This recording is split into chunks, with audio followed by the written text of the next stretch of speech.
For Session Update, I'm Shannon Lurkey. A bipartisan group of senators gathered to announce a bill that would create a new legislative deadline in an effort to combat the last-minute lawmaking that can occur at the end of a legislative session.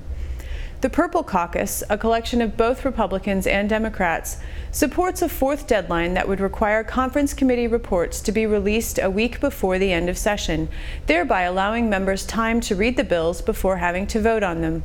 The senators agreed that this provision would improve the process and make government more transparent. Here's that press conference.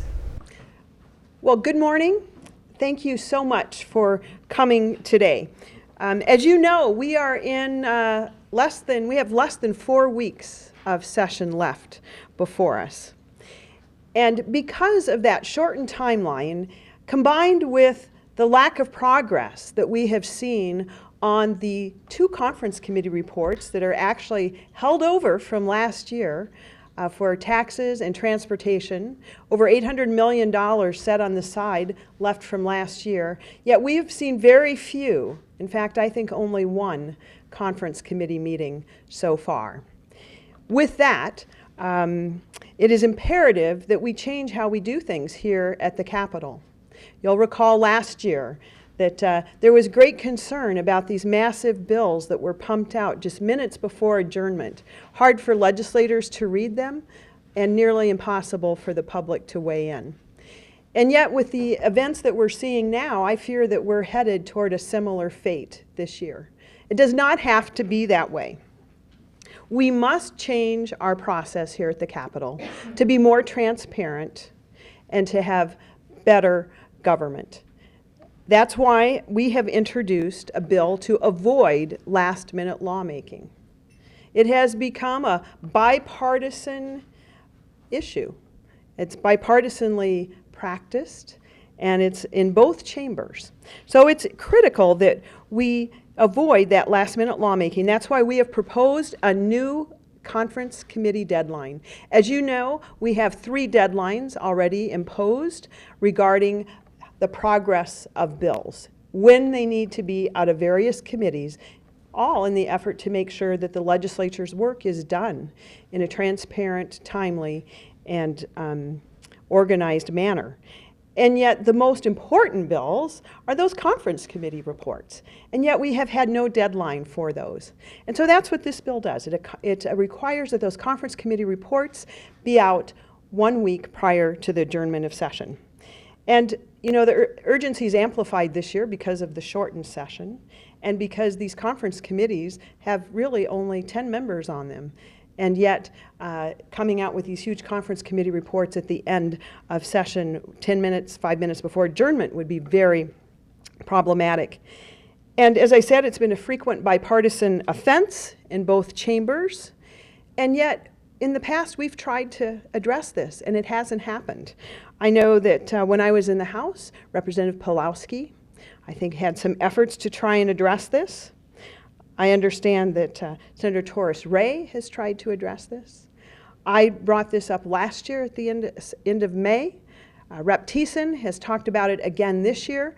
It's time we actually act on this. It's a much-needed government reform. Nobody benefits when we make laws behind closed doors in the last minutes. And the last thing I'll say is this deadline did not sneak up upon us. In fact, it was penned right when our Constitution was penned. This deadline has been in effect, our adjournment deadline, I should say, our adjournment deadline has been in effect since our Constitution was penned. So we should be able to plan around that. So with me today, we have other supporters and co-sponsors on the bill. And I'll let them address you, and then we'll close for a few comments. So first we'll have Senator Roger Reinert, who is the chair of the, Susan Kent, right here, Senator Susan Kent.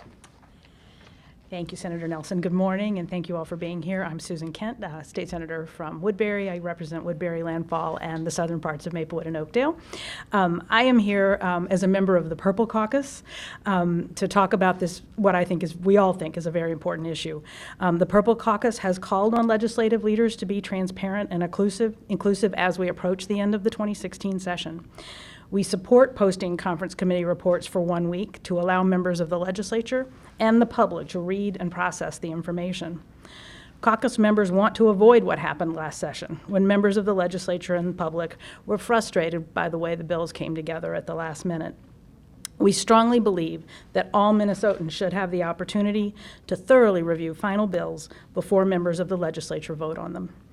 The Senate Concurrent Resolution number 10 meets this goal by calling for the legislature to adopt a deadline for conference committee reports, as Senator Nelson described. Specifically, this resolution calls for the creation of a fourth deadline for conference committees to act favorably on major appropriation and finance bills.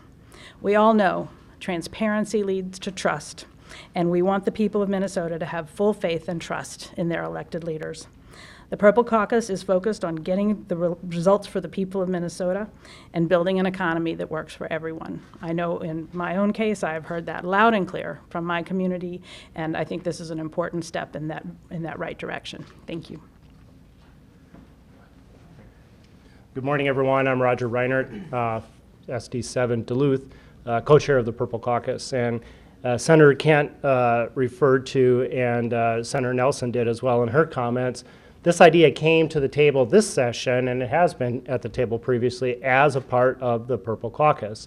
Many of you will know the caucus has been around. This is our third year, and we've met several times already this year. We actually did release last week of some key principles that we think are important as this session moves forward now that we're past the three already imposed deadlines. One of those was that we support three major bills this session: a tax bill, a transportation bill, and a bonding bill. Another was that we didn't think that bonding and transportation should be the same thing, that we have two different work agendas there. And another was this idea that's being brought forward today, and that is that the work of the legislature needs to be open, it needs to be transparent, and we need to take a look at some self-imposed things like a fourth deadline. I think those of you who cover the legislature know that we have to put discipline upon ourselves. And without that, we will use whatever time and space is given to us. And I think every member here, myself included, have had that experience of being asked to vote on a bill that's hundreds of pages long, including many, many provisions, having done the best that we can to know what's in it, but probably are not an expert and can quote chapter and verse, and certainly our folks at home can't. And that is not a good public process. And if there has been one theme that I've been really proud of through my 3 years working with the caucus, it has been about public process. It has been about bringing Minnesota to a higher level that I think really fits that civic tradition we have in Minnesota. And as I think about my last year here at the legislature, I'm very proud of that work, and I'm proud of the caucus for taking issues like this on. Thank you. Good morning, everyone. Thank you for being here this morning. I'm Jeremy Miller. I represent Senate District 28, which includes Winona, Houston, and Fillmore counties. I'm also a co-chair of the Purple Caucus. Our goal is very simple of the Purple Caucus. Let's get good things done for the people in the state of Minnesota in a bipartisan manner. It doesn't matter if these are Republican ideas or Democratic ideas. We want the best ideas to move forward for the people in the state of Minnesota. When we first met this session, we didn't have any sort of agenda. What we wanted to do is hear feedback from our Purple Caucus members. What are you hearing in the districts that you represent? What are you hearing back home? And the consistent theme was a bonding bill, a long-term transportation bill, and a tax bill. So that is where our priorities got outlined for this session, very consistent with many other priorities that we're hearing throughout the Capitol. So clearly these are the issues that people are concerned about. These are the issues that Minnesotans are concerned about. In addition, we wanted to come up with a good government idea. What is something that we can do to be open and transparent? And Senator Nelson's idea of the fourth deadline on conference committee reports came up and really gained a lot of support within the Purple Caucus. It really makes sense. We want to be open and transparent, and not only do we as legislators want to understand what are in those bills that we're voting on, but we want to get input from the public. We want to get input from our constituents. Many of us actually vote in a way based on the feedback that we hear from our constituents. I'm one of those members that every vote I take, I try to represent the majority of the people in the district that I represent in southeastern Minnesota. We want to do what's best for the people we represent and for the state of Minnesota, and this new fourth deadline proposal is a very good way of doing that. In addition, if you look at it, it gives us a week at the end of session to get our work done. So we're not scrambling at the last minute. We all know that legislators, just like anyone else, needs deadlines. And right now that last deadline is midnight of that last day. And each year I've been here, whether Republicans have been in control or Democrats have been in control, we've gone up into that deadline. And in some cases, bills haven't gotten passed because we pushed against that deadline and we went over that deadline. So this proposal for conference committee reports to be done 1 week prior to the end of session gives us an opportunity as legislators to really read those bills, digest what's in those, get feedback from the constituents and the public, let them be involved, and then give us time that last week of session to dig into them, understand what we're voting on, and if something needs to go back to conference committee, we can send it back at that point in time. But unless we have time to read and truly understand what are in those bills, we're pushed against that deadline and oftentimes making decisions that we have to come back the next session and fix. There are a lot of unintended consequences when we're pushed to that deadline. So I thank Senator Nelson for bringing this proposal forward, and as a member of the Purple Caucus, we are very supportive of this proposal. Thank you, Senator Miller. And we'll open it up for comments or questions. I think we've probably covered it all, and you've been here a number of years, and I know that you've seen the chaos that often ensues, and it's needless.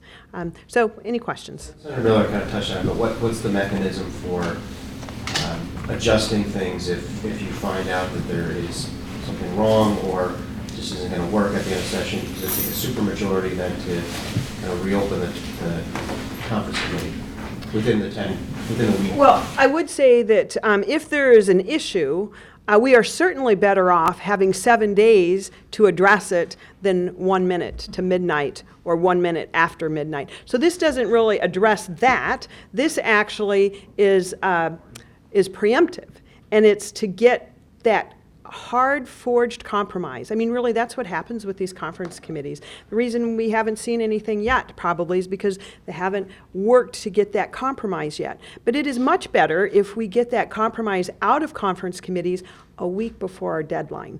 And then we can work through whatever issues there may be. But this does not change anything as far as the amount of votes needed to reopen or any of those things.